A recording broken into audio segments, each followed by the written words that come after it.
Eu tinha um propósito com Deus. Todo final de ano eu comprava muitas cestas básicas, porque eu queria doar, eu queria dar final de ano, Uhum. né? E eu fazia isso somente final de ano. Eu fazia isso. E era da loja que eu tirava, que eu custeava todas essas coisas que eu comprava, porque o serviço social eu sempre gostei. Aham. E aí, um belo dia, numa segunda-feira, eu convidei uma irmã da igreja para ir comigo, para fazer visita, para a gente andar lá no bairro, visitar as famílias, ver como era que estava, aquela família que não tinha nada para comer, que eu queria dar a cesta e tal e tal. E aí a gente foi, né, eu e ela, e a gente passou numa ruazinha e eu olhei para o lado e eu vi uma família sentada, o pai, a mãe e as crianças rodando, correndo para um lado e para o outro, as crianças, e a mãezinha lá cozinhando em cima de 2 tijolos. Uhum. E aquilo me chamou a atenção. O que me chamou a atenção? As crianças correndo de um lado para o outro. Eu falei assim, nossa, se essas crianças correrem e se desequilibrar, elas vão cair dentro desse fogo. Eu pensei assim, né? E aí eu entrei lá. E comecei a conversar com o pai, com a mãe, comecei a especular a vida deles, perguntar o que eles faziam, como que eles trabalhavam para sustentar. E aí o homem falou, né, o pai das crianças, falou assim, olha, a gente trabalha no Carapirá, na Ceasa. Uhum. E aí eu disse, o que é o Carapirá?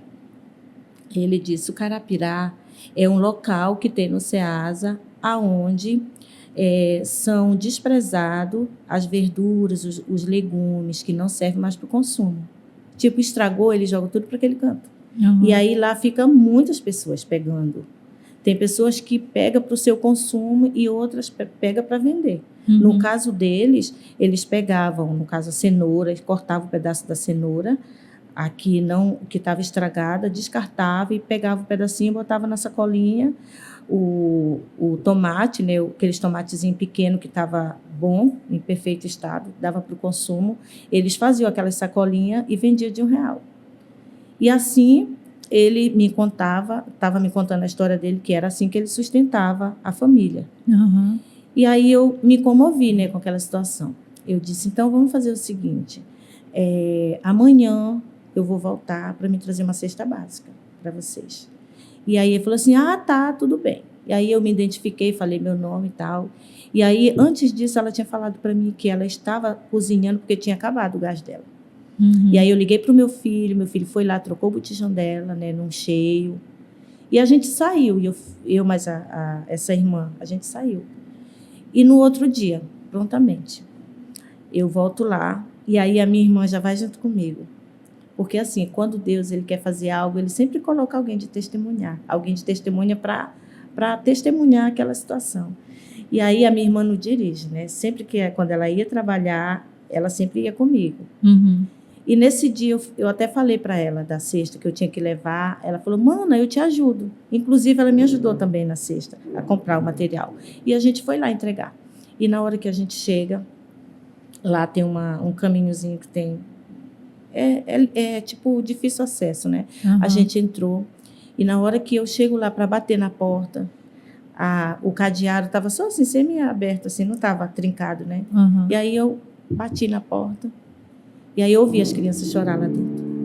E me deu aquela aflição, porque assim, esse casal, eles eram um casal bem jovens. Uhum. E aí eu pensei assim, nossa, eu acho que esse homem deve estar fazendo alguma coisa com essa criança. Eu pensei assim na minha mente, assim, rápido. Uhum. Aí eu fui lá no carro, voltei, nossa, mana, eu acho que está acontecendo alguma coisa com essas crianças.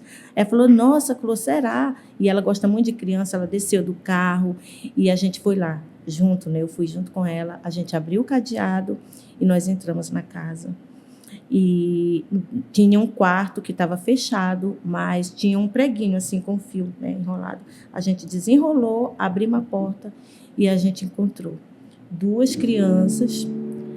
Esse quarto, um quarto escuro, um quarto assim sujo, uma cama com muitas roupas jogadas em cima e um ventilador rodando, só a hélice rodando. Uhum. E as crianças estavam lá, as 2 crianças chorando. Todas as 2 estavam sujas de fezes. Estava tão cheia a fralda das 2 crianças que elas andavam e encostavam no chão. Nossa. E eu fiquei assim, eu fiquei muito comovida com aquela situação. Eu disse, meu Deus, era 10h30 da manhã. Eu disse, nossa, meu Deus, o que é que está acontecendo? Cadê o pai dessas crianças? E aí eu disse para minha irmã, né? Falei, mana, vamos limpar essas crianças, né? Aí ela olhou logo pro relógio. Não, Chloe, eu tenho uma auditoria na minha loja, de jeito nenhum, mana, não posso ficar aqui. Eu disse, mana, olhei para a cara dela, né? Eu disse, mana, é um crime a gente deixar essas crianças assim, do jeito que estão. Se tu quiser ir, mana, tu vai. Eu vou lavar as crianças, eu vou limpar e eu vou ver o que é que eu faço. E daí ela disse, não, mana, não, eu vou te ajudar. E aí ela foi lá na cesta, né, pegou logo o sabonete que estava lá, eu peguei a criança e na hora que eu tirei a fralda da criança, sujei logo a minha mão e ela pegou o copinho e foi pegar água. Quem disse que tinha água? Puxa vida. Um fio de água da torneira. E aí eu fiquei assim, nossa, e agora? O que a gente faz? Eu fiquei olhando para ela, ela olhando para mim. Eu disse, mana, pega esse copo, apara essa água aí, que a gente vai limpar as crianças. Aí nós limpamos a criança, tudinho. E eu fui procurar uma roupa, não encontrei, né, para as crianças usar. Tinha um short lá, todo sujo. E aí, na hora, assim, ela disse, Chloe, o que tu vai fazer agora? Eu disse, mana, o meu filho tem 24 anos. Tu tem criança pequena? Eu não tenho. Vamos na tua casa. Eu pego uma criança, tu pega a outra, a gente vai na tua casa. Ela tem 2 meninas pequenas, né, na época. Ela tinha 2 crianças pequenas. E aí eu disse, aí a gente pega a roupa das 2 meninas e veste nas crianças. E daí ela disse, Chloe, o que você vai fazer agora? Eu disse, não. Depois que a gente vestir as crianças, a gente vai atrás dos pais. Mas você sabe onde é que está? Eu digo, sei. Porque assim, como eu já tinha conversado com eles, e eu sabia que eles iam para o SEASA, e quando eles voltavam, eles ficavam numa esquina lá da rua com o carrinho deles vendendo. Para vender, né? Vendendo para eles ganhar o sustento, né? E assim a gente fez. Eu fui na casa dela, com ela. Quando a gente volta, lá no lugar onde eles estavam, a mãe já estava passando mal e o pai já estava lá brigando já com a mãe. E aí, quando ele me viu, ele falou assim, eu não te falei que não ia acontecer nada com as nossas crianças? Eu te falei. E aí eu desci do carro e falei, olha, eu trouxe um presente para vocês. E ele já sabia, né, que eram as crianças. Aí ele falou assim, eu perguntei para ele, porque eu fiquei curiosa quando ele disse, eu não lhe falei que não ia acontecer nada com as nossas crianças? Eu disse, mas como assim? Por que vocês estão falando isso? Vocês sabiam que alguém tinha pegado as crianças de vocês? Aí o pai falou assim, olha, irmã, quando a senhora saiu lá de casa, veio uma mulher de bicicleta aqui correndo desesperada. Ela chegou aqui e falou assim, olha, foi uma mulher lá na casa de vocês, num carro prata, pegou os filhos de vocês e levou. E aí a mãe ficou logo desesperada, mas ele perguntou, como é essa mulher? E aí ela me deu as minhas características, né? E aí ele falou assim, não, quem pegou nossas crianças foi a irmã Chloe, e ela não vai fazer nenhum mal. E justamente foi bem na hora que eu cheguei. Aí eu chamei a atenção deles, falei, né, para eles sobre que eles não poderiam fazer isso. E que o conselho tutelar poderia tomar as crianças dele. Enfim,